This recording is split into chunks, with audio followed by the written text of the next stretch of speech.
Hello दोस्तों, स्वागत करते हैं आपके अपने यूट्यूब चैनल में। दोस्तों आज का पार्ट 2 लाइट जो जा रहा है आपके सामने, उसमें हम टॉपिक जो कवर किए हैं वो है प्रतिबिंब, प्रतिबिंब के प्रकार एंड दर्पण, दर्पण के प्रकार। ये 4 टॉपिक बहुत ही इंपॉर्टेंट हैं हमको लाइट को समझने के लिए, और इसके एक एक कॉन्सेप्ट को हम लोग इस वीडियो में देखेंगे। आपसे उम्मीद करते हैं कि वीडियो आप अगर ये देखते हैं तो आपको आज एक भी डाउट क्लियर नहीं अगर हुआ तो हमें बताइएगा।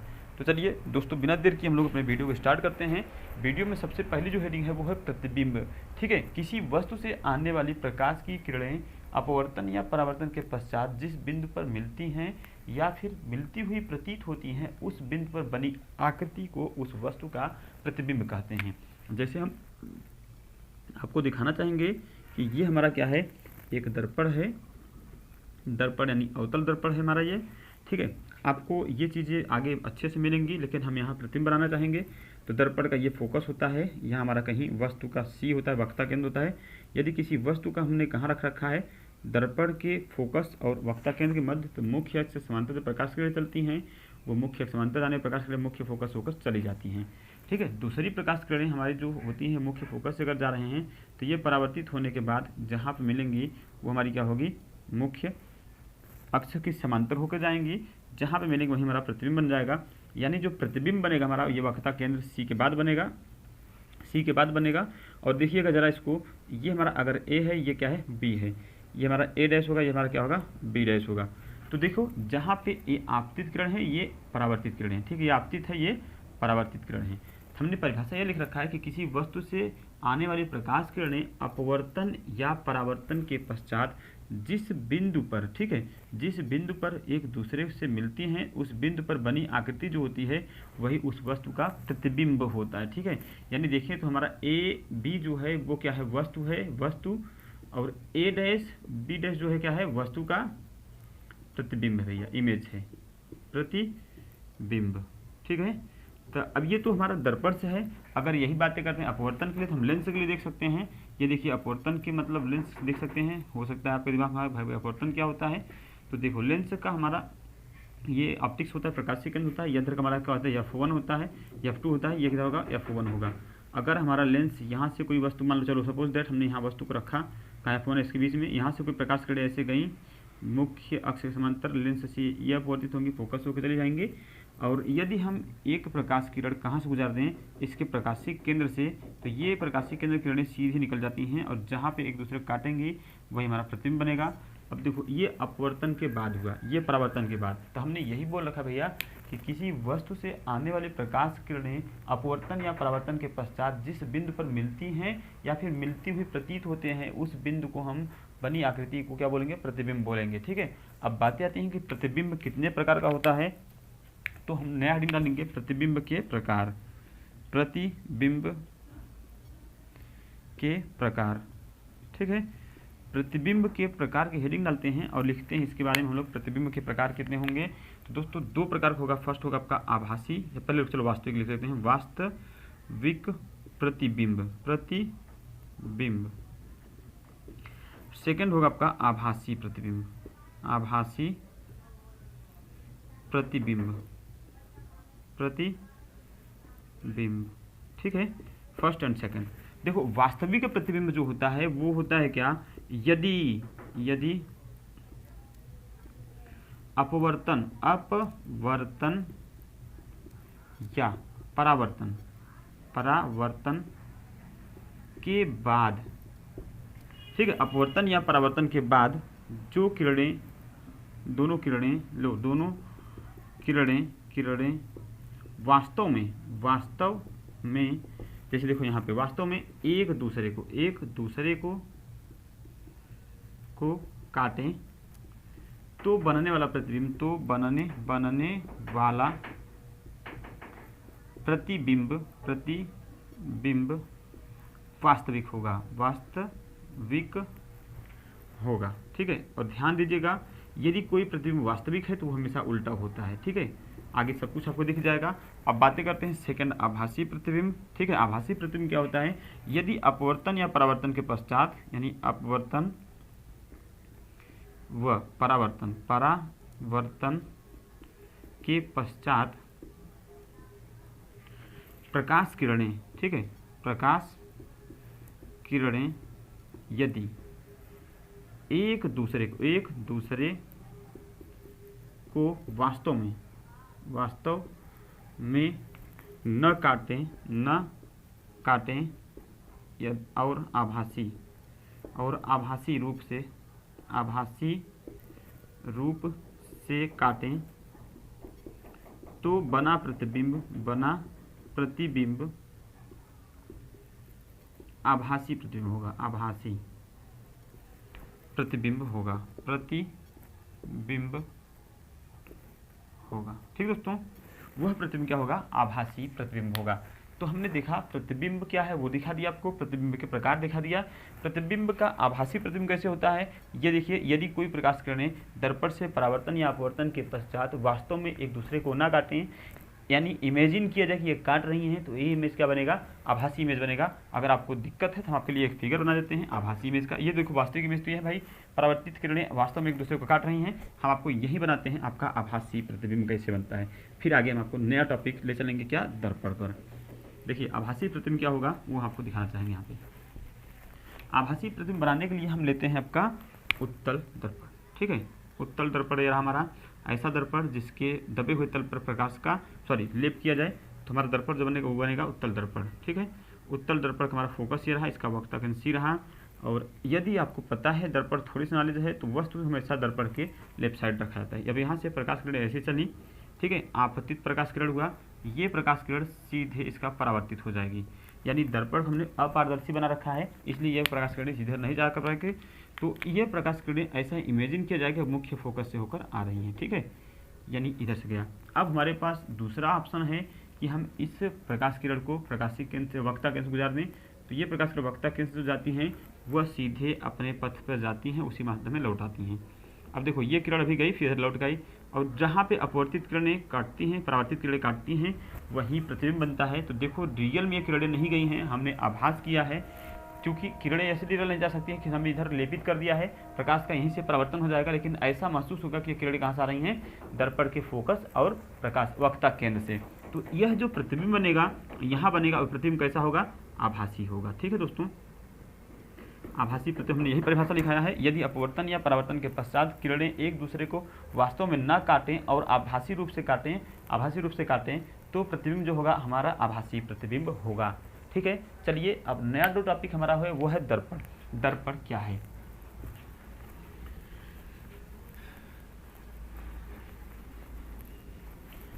चलिए दोस्तों आपको हम दर्पण दिखाते हैं, दर्पण क्या है। यदि दोस्तों आपको वीडियो अच्छा लगे तो प्लीज़ वीडियो को लाइक करिए और चैनल को सब्सक्राइब करके अपने मित्रों के पास ज़रूर शेयर करिएगा। दर्पण दोस्तों, दर्पण बेसिकली होता क्या है? यह एक कांच का पारदर्शी माध्यम होता है। कोई भी पारदर्शी माध्यम हो, ठीक है, कोई भी पारदर्शी माध्यम हो, वह तब तक दर्पण नहीं कहलाएगा जब तक वहाँ से प्रकाश का परावर्तन न होता हो। ठीक है, अब हम इसे प्रकाश का परावर्तन करने के लिए इसके किसी भी एक सतह को हमने सिल्वर नाइट्रेट से AgNO3 से लेपित कर दिया। ठीक है, AgNO3 से हमने क्या कर दिया?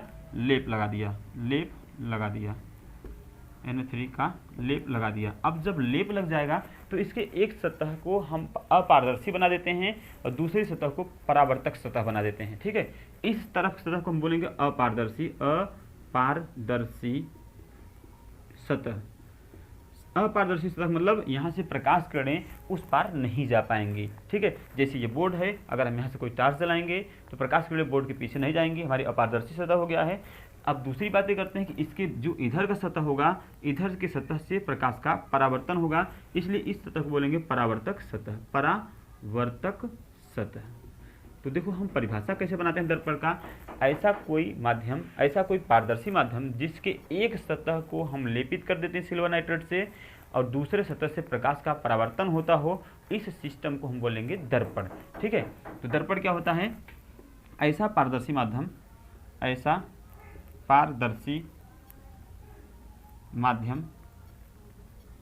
जिसके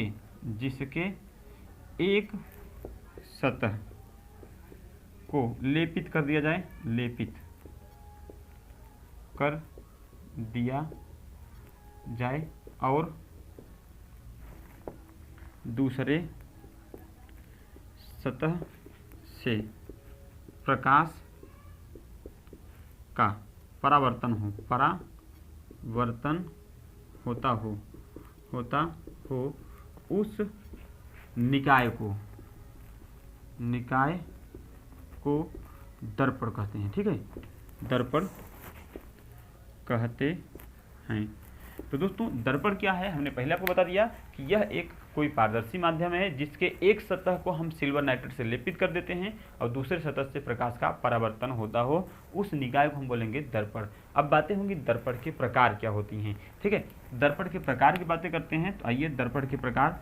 दर्पण का मुख्यतः दो प्रकार का होता है। ठीक है, मुख्यतः दो प्रकार का होता है। ठीक है, फर्स्ट देखिएगा, फर्स्ट आपका होगा समतल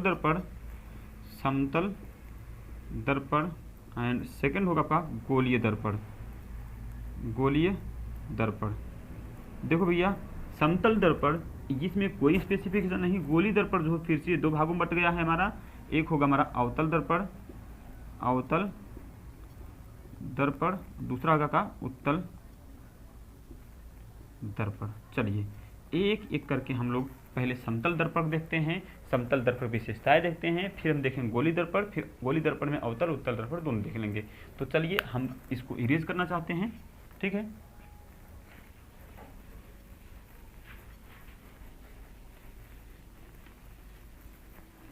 तो देखिए दोस्तों, इसको मिला देते हैं पूरा। देखिए समतल दर्पण, फर्स्ट हेडिंग हो गई समतल दर्पण। ठीक है, अब बातें आती हैं कि समतल दर्पण क्या होता है। ऐसा पारदर्शी माध्यम, ठीक है, ऐसा पारदर्शी माध्यम जिसके तल समतल हों, ठीक है, जिसके तल समतल हों और सिल्वर नाइट्रेट की किसी एक सतह पर सिल्वर नाइट्रेट का लेप लगा दिया जाए। ऐसे बोल सकते हैं कि ऐसा दर्पण जिसका परावर्तक AgNO3 लगता है भाई, AgNO3। ठीक है, परावर्तक सतह समतल होता हो उसे समतल दर्पण कहते हैं। ठीक है दोस्तों, ऐसा दर्पण जिसका परावर्तक सतह समतल होता हो उसे समतल दर्पण कहते हैं। ठीक ना, तो देखो समतल दर्पण ऐसा हो गया। और हम एक बात आपसे कहेंगे कि समतल दर्पण के लगे हाथ विशेषताएं भी हम लोग पढ़ लेते हैं, फिर हम लोग देखते हैं गोली दर्पण क्या होता है। ठीक है, तो लिखते हैं हेडिंग लोग समतल दर्पण की विशेषताएं। ठीक है, विशेषताएं, समतल दर्पण विशेषताएं। फर्स्ट पॉइंट जो होगा हमारा वो होगा क्या, समतल दर्पण द्वारा बना प्रतिबिंब सदैव वस्तु के बराबर होता है। ठीक है, समतल दर्पण से बना प्रतिबिंब सदैव वस्तु के बराबर होता है। ठीक है दोस्तों, सेकंड हेडिंग देखिएगा, सेकंड पॉइंट होगा वो समतल दर्पण का होगा क्या, समतल दर्पण का जो प्रतिबिंब होता है वो सदैव आभासी होता है। ठीक है, आभासी प्रतिबिंब लिखते हैं, आभासी प्रतिबिंब बनता है। ठीक है, दो पॉइंट्स हो गए। सबसे पहला वस्तु के बराबर प्रतिबिंब बनाएगा, दूसरा आभासी बनाएगा, और क्या बनाएगा, सीधा रहेगा। ठीक है, सीधा, आभासी व सीधा होगा प्रतिबिंब जो होगा वो आभासी व सीधा होगा। और थर्ड की बात अगर करते हैं हम, थर्ड की बात करते हैं, देखिएगा जैसे दोस्तों ये हमारा दर्पण हो चुका है। ठीक है, और हमने अगर हम दर्पण से जैसे आप ही हम लोग देखते हैं, यही मार्कर देखते हैं कि 10 सेंटीमीटर की दूरी पर रखे हैं, 10 सेंटीमीटर की दूरी पर रखे हैं दर्पण से, तो इसका जो प्रतिबिंब दिखेगा वो 10 सेंटीमीटर पीछे दिखेगा। आभासी होगा भैया, रियल नहीं होगा। ठीक है, आभासी प्रतिबिंब होगा वो 10 सेंटीमीटर। अगर हमसे कोई क्वेश्चन पूछता है कि एक समतल दर्पण के मध्य वस्तु जो रखी गई है 10 सेंटीमीटर रखी गई है, 10 सेंटीमीटर दूरी पर रखी गई है, तो बताइए कि प्रतिबिंब तथा वस्तु के बीच की जो दूरी होगी वो कितना होगा। ठीक है, तो हमेशा 2 से मल्टीप्लाई कर दिया करिएगा।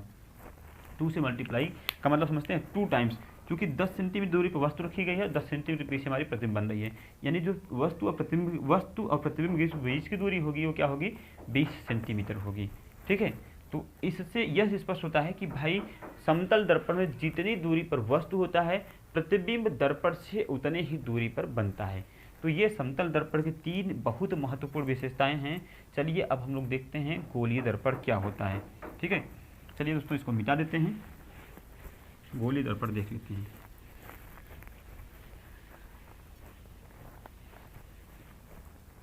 आइए हेडिंग डालते हैं गोलीय दर्पण।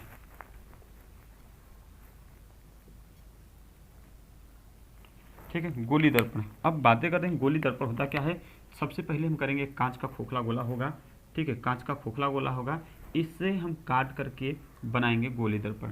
ठीक है, किसी कांच के पारदर्शी माध्यम से बने गोले, खोखले गोले के पारदर्शी माध्यम से बने दर्पण को, खोखले गोले को कांच का गोलीय दर्पण कहते हैं। ठीक है, सॉरी दोस्तों, गोलीय दर्पण क्या होता है, किसी कांच के खोखले गोले का कटा हुआ भाग होता है। इसके किसी भी एक सतह, मान लो हमने इसे मानते हैं सतह 1, इसे सतह 2 मान लेते हैं। चलो, अगर हम सतह 1 को निकाल करके देखते हैं, इधर सिल्वर नाइट्रेट का लेप कर देते हैं, तो इससे जो दर्पण बनेगा वो बनेगा गोलीय दर्पण। लेकिन गोलीय दर्पण इसके आकृति के अनुसार 2 भागों में बढ़ जाएगा। जैसे देखो, अब उधर निकाले हैं, अगर हम सतह 2 को निकालेंगे तो ऐसे निकलेगा। ठीक है, ऐसे निकलेगा। इसके अगर हम इधर लेप कर देते हैं तो देखिएगा, एक में प्रकाश का परावर्तन जो हो रहा है वो दबे हुए तल से हो रहा है। देखिए, प्रकाश का परावर्तन जो दबे हुए तल से हो रहा है, और एक में प्रकाश का परावर्तन जो हो रहा है वो कैसे हो रहा है, उभरे हुए तल से हो रहा है। यानी अब आपको स्पष्ट ये हो गया कि गोलीय दर्पण जो होता है वो 2 भागों में होगा। सबसे पहला होगा हमारा कौन सा, अवतल दर्पण, दूसरा होगा उत्तल दर्पण। ठीक है, तो हम लिखते हैं अवतल दर्पण। अवतल दर्पण, अवतल दर्पण की विशेषता क्या है, इसके दबे हुए तल से, ठीक है, दबे हुए तल से प्रकाश का परावर्तन होता है, या उभरे हुए तल पर AgNO3 का लेप लगा होता है। ठीक है, इस सिस्टम को बोलेंगे अवतल दर्पण। ठीक है ना। अब बातें करेंगे उत्तल दर्पण। तो ऐसे इसमें उत्तल दर्पण बोलते हैं ऐसा दर्पण जिसके उभरे तल से प्रकाश का परावर्तन होता हो, या फिर दबे तल को लेप किया जाए, या फिर दबे तल को लेपित किया गया हो। ठीक है, तो ऐसा दर्पण जिसके दबे हुए तल से प्रकाश का परावर्तन होता हो या उभरे हुए तल पर लेपित किया गया हो उसे अवतल दर्पण बोलेंगे। और ऐसा दर्पण जिसके दबे हुए तल पर हम लेपित कर दें, उभरे हुए तल से प्रकाश का परावर्तन होता हो, उसे बोलेंगे कौन सा, उत्तल दर्पण। ये दर्पण आपका कौन है, उत्तल दर्पण। तो उत्तल दर्पण और अवतल दर्पण कुछ नहीं है, ये गोलीय दर्पण के 2 पार्ट होते हैं। तो दोस्तों ये हमारा दर्पण था अवतल उत्तल दर्पण। हम लोग अगले वीडियो में इसके पूरे डिटेल में आएंगे। इससे पहले हम गोलीय दर्पण संबंधित मुख्य परिभाषाएं लेकर आएंगे। फिर आपका दर्पण का फोकस क्या होता है, वक्ता केंद्र क्या होता है, दर्पण ध्रुव क्या होता है, मुख्य अक्ष क्या होता है, वो सब डिटेल में आप जान जाएंगे तो हम लोग प्रतिबिंब बनाने के लिए रेडी हो जाएंगे। तो दोस्तों मिलते हैं नेक्स्ट वीडियो में। और हाँ, रिक्वेस्ट दोस्तों आपसे कि यदि वीडियो आपको अच्छा लगा प्लीज़ अपने नए मित्रों के पास शेयर करिएगा, जिससे हमारा यह चैनल आपके सहयोग से और अच्छे से बूस्टअप कर सके। तो फ्रेंड्स मिलते हैं नेक्स्ट वीडियो में, तब तक के लिए जय हिंद।